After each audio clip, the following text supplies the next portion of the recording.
To New Westminster now, where drugs were center stage at a day of celebration. It was Recovery Day, a time for former addicts to get together and reflect upon their own journey. Our Tina Lovegreen has more. Hundreds of people gathered today to celebrate how far they've come. Among them, 29-year-old Ian Chalmers. Today, he's 112 days clean after 12 years of substance abuse. Yeah, I just couldn't take it anymore. I had to get help.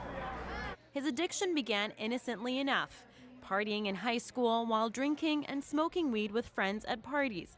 Near the end, he was using crystal meth. Miserable. Very lonely. No money. Living in my basement suite with all the windows and doors locked, and having no food in the fridge, and really malnourished and skinny and really desperate. But he says there is hope for anyone who wants to quit. You have to be willing. You have to just you have to want this. You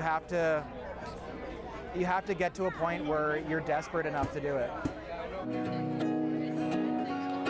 Today was officially proclaimed as Recovery Day in BC, and organizers hope it will end the stigma around addiction. Understand the illness. As a society, I think we have a responsibility to understand it, to know that the science supports the fact that it is a chronic disease. And once we understand it, I'm hoping that we go from stigma to compassion. While most celebrated their accomplishments today, others penned their love for those they lost to drugs. Kim D'Onofrio's daughter never had the chance to meet her aunt, Tamara.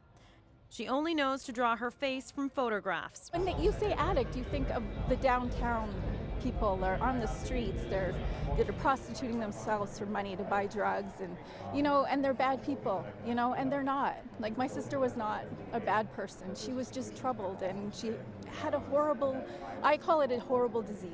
Tamara was in treatment but overdosed during her road to recovery.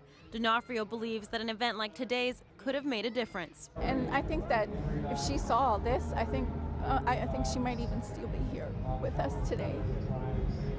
Tina Lovegreen, CBC News, New Westminster.